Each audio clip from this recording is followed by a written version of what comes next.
to be with Linda. I love you too. Do you struggle with that as a dad, having left your little girl to move to live with Linda? I don't struggle with a decision. I struggle with the distance.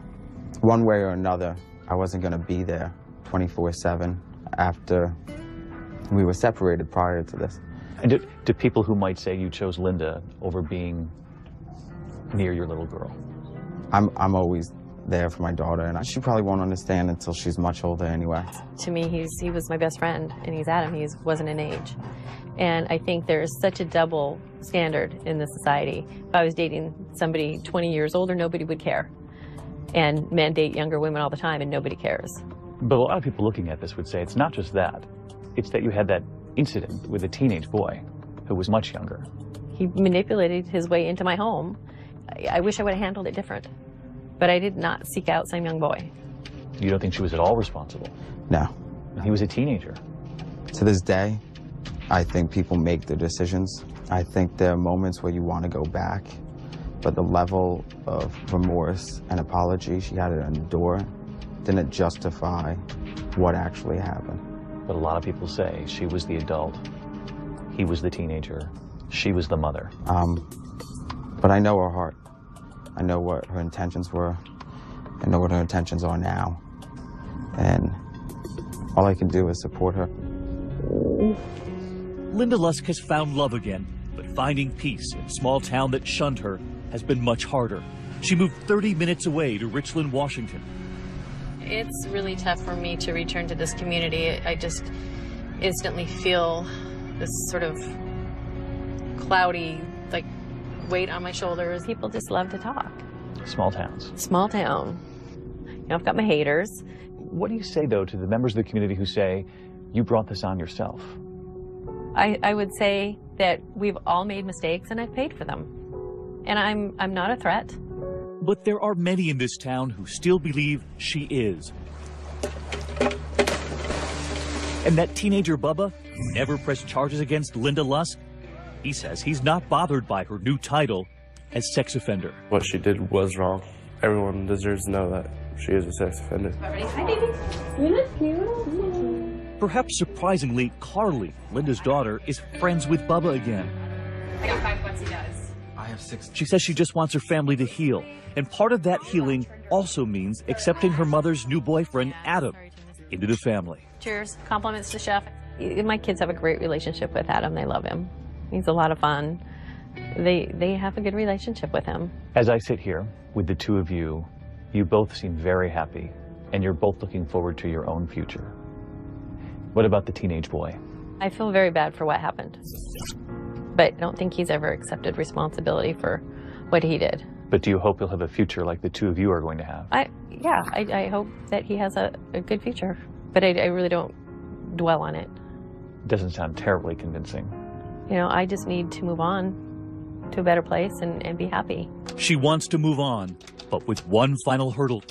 Every time I ask to attend, something is just denied. Seeing her own daughter graduate at the end of senior year. So I'm gravely concerned that they're going to deny my access to graduation. And I've already missed so much of my daughter's high school years. You know, I have a right to be involved in my kids' life, and especially the big events.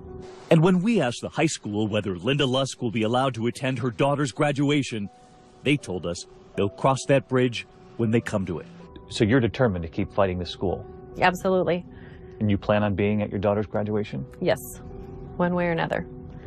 There's no way that they're going to keep me. I mean, even if I get arrested, I am going to my daughter's graduation. And to those parents who say you should have thought about that? Well, I'd probably tell them just to mind their own business.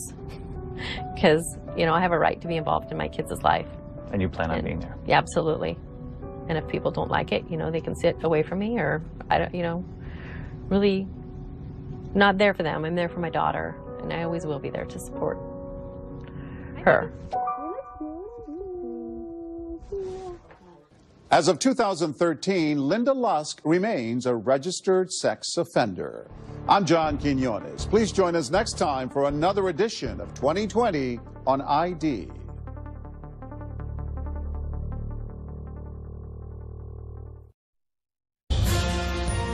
Coming up on 2020 on ID, she was the former mayor, a popular mom in town. accused of doing the unthinkable with her daughter's teenaged ex-boyfriend. He would say that you look hot, and I would just laugh and go, yeah, whatever. So what she did to my child was wrong. But what really happened in that bedroom? Blurred lines, a he said, she said. I put my hands on his shoulders. I said, what's going on? She said if I was sure if I wanted to go along with it, and I said yeah. And what about her husband, the high school principal? What the hell are you thinking? Then a stunning new twist. Hollywood does not make up scripts like this. Now she's determined to write the ending of her own script. Can you ever live down your biggest mistake? I wish we all had a rewind button. Risky relations. Welcome to 2020 on ID. I'm John Quinones. It was a sex scandal unlike any before it in the small Washington state town of Prosser. A middle-aged mother. She was a prominent figure in her town. Then a fall from grace, a fall that would throw the rumor mill into overdrive and change lives. As David Muir reported in 2013, Linda Lusk suddenly found herself an outcast in the very town where she once played such an important role. Go! Go! Like most players' moms, Linda Lusk is on the way to watch her son's football game. But unlike other parents, Linda will not get out of her car. This is the closest she'll get to those cheers. Forced to watch from a distance beyond the fence. We're at my son Riley's home football game, and I asked for permission to attend, and I got a one-word response from the superintendent that just said denied. In fact, if she steps 1 foot on the school property, Linda could be arrested. Did you ever think your life would take this turn? No, it's been unbelievable. It's been a nightmare. It really, it's just ruined my life, really. Linda Lusk is the one-time former mayor of this small, picturesque community of 5,400 in Washington State's wine country. She is a well-known face for reasons no one saw coming. Do you see them looking at you at the grocery store and the gas station? Oh, absolutely. Go out to eat and you see people, you know, doing the whisper and... What do you think they're whispering? Oh, that's that lady. That town, I felt like it was suffocating me, choking the life out of me. It was just toxic. Linda Lusk's troubles began 3 years ago. Hollywood does not make up scripts like this. We have a look at the stories that score. Kevin Uretsky is a longtime local newsman here, but rarely do headlines like this come from Prosser, Washington. And this one was a stunner. It was one of those stories you can't believe is actually happening, but is. And you really have to tell the story, but you have empathy for all sides. At the center of the story, high school sweethearts, Kevin and Linda Lusk, who are finally together. We were friends for the longest time. It was just really, really nice. They drifted apart. They both went on to marry other people, divorced, and then reconnected, finally marrying each other after 15 years apart. It's official. It was like no time had passed. Everything just sort of picked right back up again where it was. There was that spark there. It's the Brady Bunch in real life. Kevin had 2 boys, and I had 2 boys. And then we've had 2 more children together. So.